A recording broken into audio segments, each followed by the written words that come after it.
that all the way to the right. Leave that open. And this bottom draft is just a regular bottom draft. And if you look in here, you can see air. Once I get a fire going, the important thing with this one is most of the time you're gonna want this one just cracked a little bit, just a little bit of air in.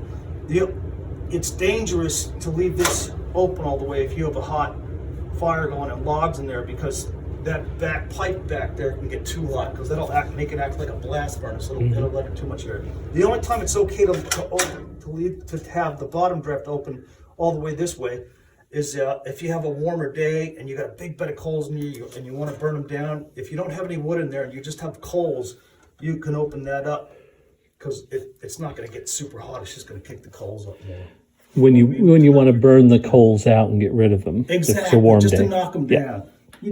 Yeah, but most of the time this is going to be open, not a lot, just a little bit to let a little bit of, of course when you're starting a fire, you can leave, I always start this with the door open. I know I'm talking a lot right now, but I always I put let's get some newspaper. You got some newspaper? You got some? I forgot to bring it down. I'll bring it. Okay. Sorry. It's okay. Let's do that. Now I'm gonna take some of this off.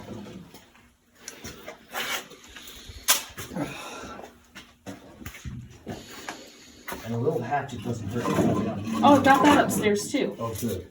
You left that for me. A little I what? left them. A little hatchet. It's what I was using as a hammer for a long time.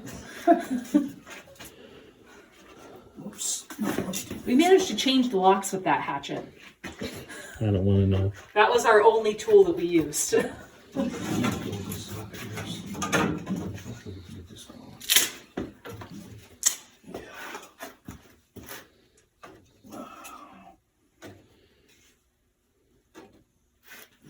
let's do that. Do this. Actually, if you have a hatchet, that'd be cool, because I could split one of these I'll go grab it. real quick. Let's just take a couple more. Well, for now, let me do this. You get plenty of this stuff. We'll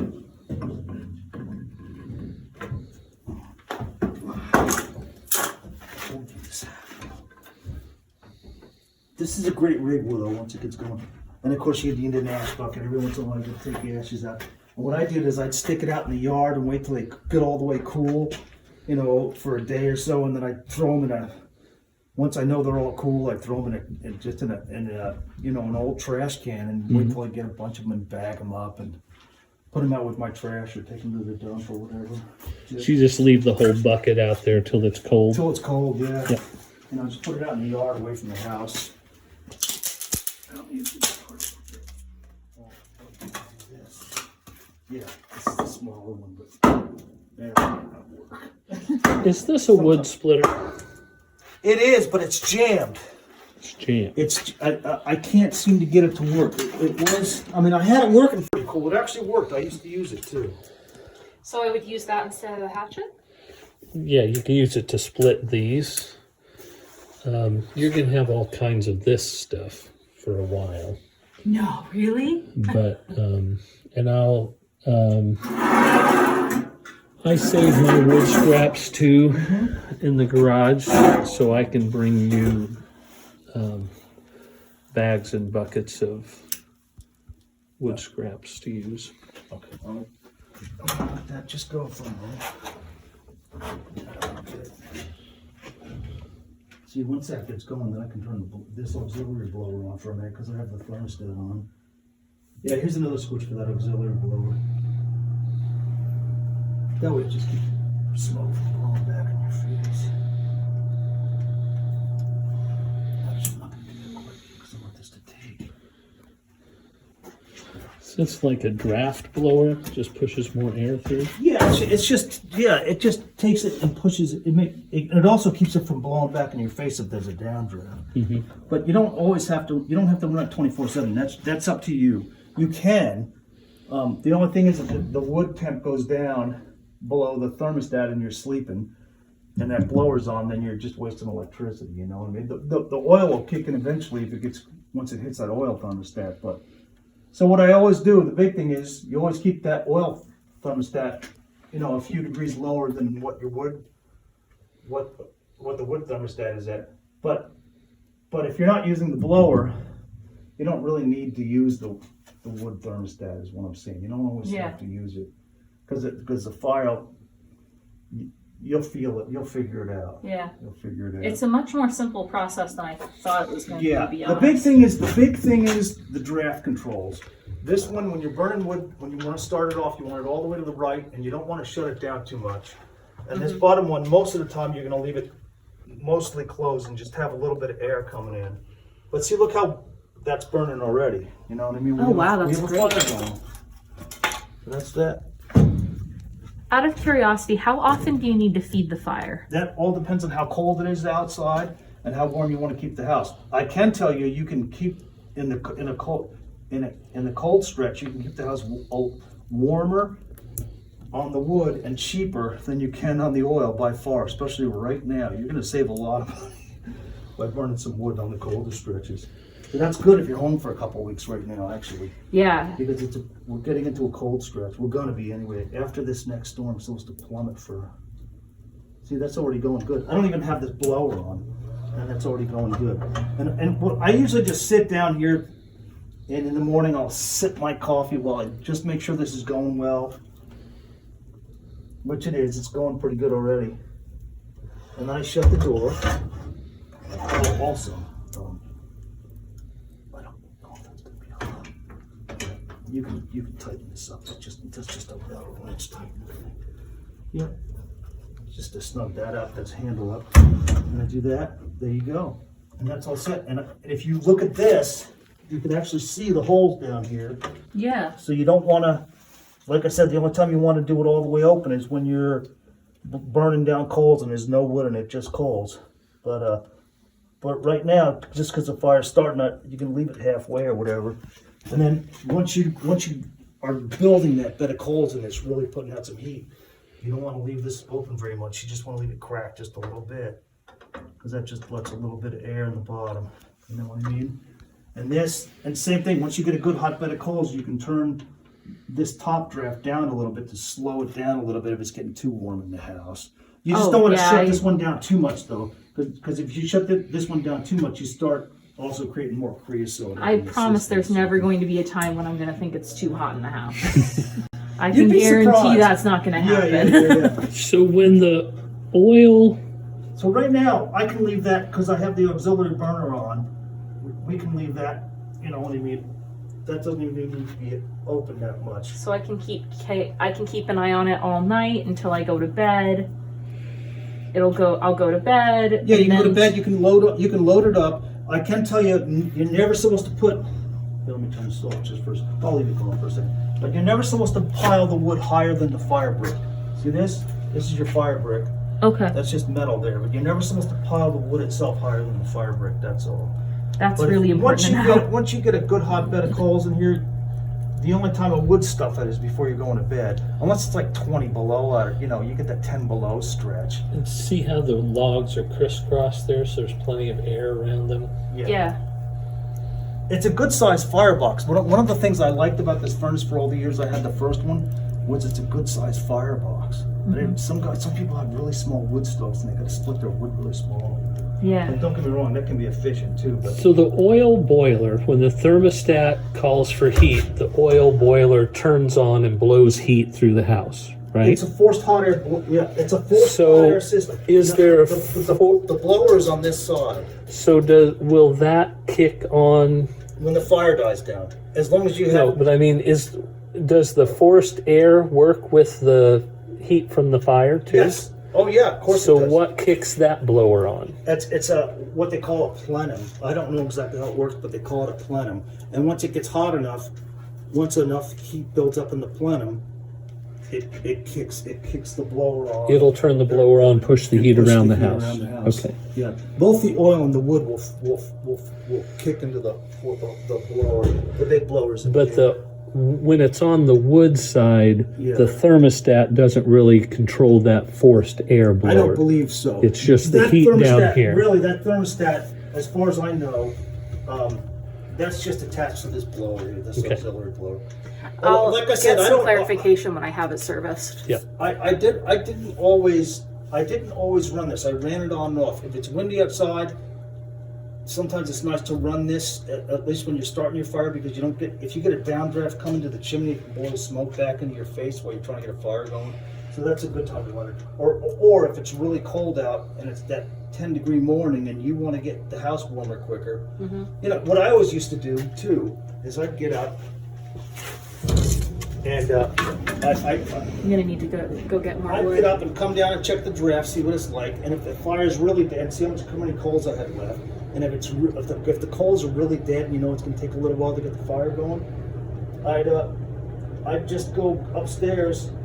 I'd just make sure the drafts are okay, and I'd go upstairs and crank the oil for a couple minutes, for 10 minutes. Sort of Warm take it up the a chill few, off. Take the chill off. Then I come down and get my fire going. Turn the oil down because you don't want that oil.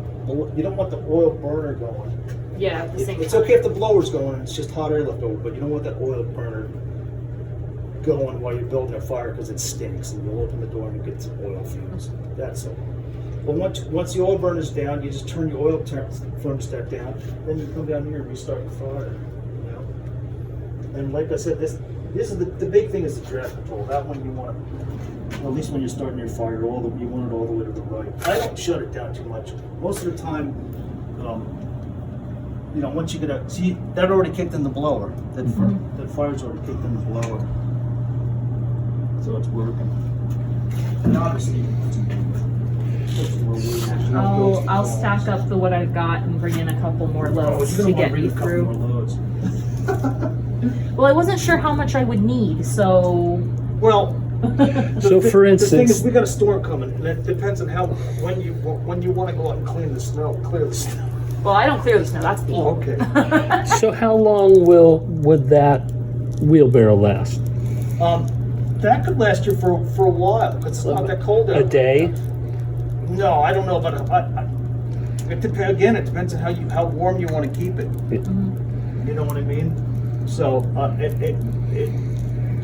don't know. It So might. That's the bigger wheelbarrow. It might if it's not super cold. That if it's 10 degrees out, you probably need a couple of them anyway.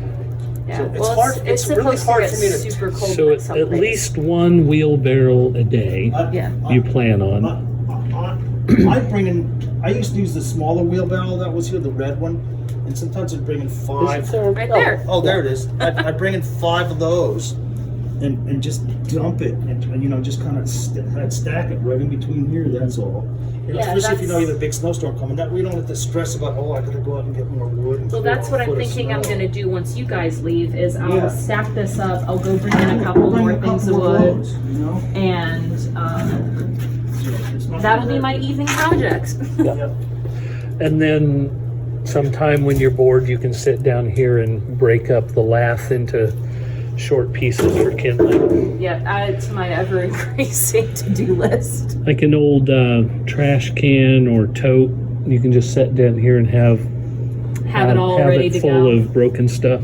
And then, well, like he said, when you're in the morning, you're waiting for it to build up, you can just chop That some fire's up. going good right now, so you don't necessarily have to run this. They recommend you run it, but that's your call whether you want to run this steady or not. But that's set to that thermostat in the, like I said, in the living room. Not that it works, that the thermostat actually controls a lot, because if you have your fire really hot and it's not that cold out, it's going to get warmer than when you have the thermostat set at. Yeah, exactly. It'll keep going until it cools down to it, you know. But you have that control. You do have more control than you think because you have your draft controls, and you know. But for now, if you want to shut that down, you could, because that's running fine. It's getting a little bit of. If you look in here, you can see Yeah, I can see flame in there. You know, you don't want to leave it too much open because if you left this crank and you had a really hot fire going, and you left this totally open, it would act like a blast furnace. And what happen is that back pipe that goes between the furnace and the chimney can get red hot, and that's dangerous. Yeah. Because then it could literally become brittle. That's why you never leave this one open unless you're just burning down coals. That's Yeah. the only time I got it right here. you do that. Other than that, you know, like I said, if you start your fire out, you want the crank for 10 minutes before you shut it down, or you can do that. But I would never open that bottom one all the way unless I was just trying to burn the coals down. Yeah, so you're probably fine just like that. You know, leave that crack a little bit. I'd leave that open for a while until you get a good hot bed of coals, and And then like in a half an hour, come down and shut it down a little bit. That's all. And just do the, you know, once you get into the, you'll get a feel for it. So you take the door off and there's one on the other side to let more air in there. Yeah, if you ever run in a car for a long stretch, that's what you do. You take these doors off so that gets more air in there, you know. That way it wouldn't overheat.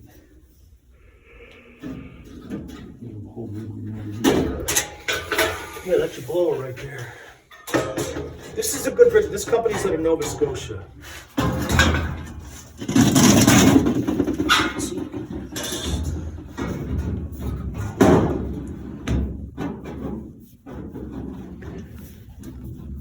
Oops. It's got a pain to sit in there.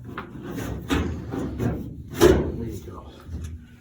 This is gonna be great. I can stack wood. I can do my homework for work. Oh yeah. But you don't want that oil burner going while you're building a fire because it stinks, and you'll open the door and you get some oil fumes. That's it. Well, once the oil burner's down, you just turn your oil thermostat down. Then you come down here and restart the fire. And, you know what I mean? I'm sure I will. It's just one of those things where like The only thing about everybody in this burning wood area that's a seems to bummer. use wood, and they're like, oh yeah, wood fires are the best, and I'm just like that. The only thing sounds about nice. wood that's a pain, that it is a pain once a year. If you burn 2 quart or more, you gotta clean the chimney and take the furnace pipe apart. Yeah. That's all. But and I would always get, almost every year I had the oil burner cleaned. Sometimes I'd skip a year, depending on the winter. You know what I mean? Some winters I wouldn't go through a lot of oil. So Yeah, that's not this I winter. do it every other winter. Yeah, exactly. Yeah. But every other winter, by definitely get the oil burner serviced. It used to be like $90. Now it's like $150. Yeah, that's what it $200. said on the last bill that you had. But the thing is that it'll run more efficient and you know, and it's just good to do. And I showed you the furnace filters, right? Yes. On this side.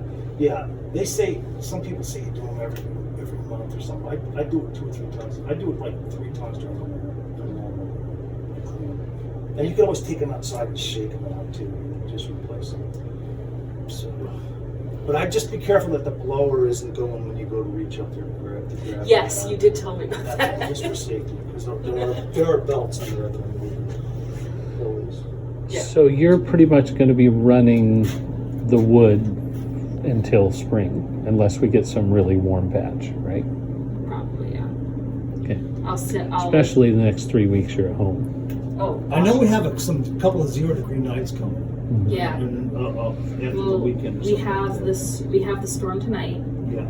The day after the storm is supposed to be like in the 40s. Yeah, exactly. And then It's gonna after that, plummet. it's going to plummet. Exactly. And it's going to be in single Yeah. digits. So, Yeah. and I can't get another oil fill till Monday. So Yeah. here we are. Yeah. Hey, it's good. I mean, I'm not a genius, but one thing I do know in this state, it's good to have more than one source of heat.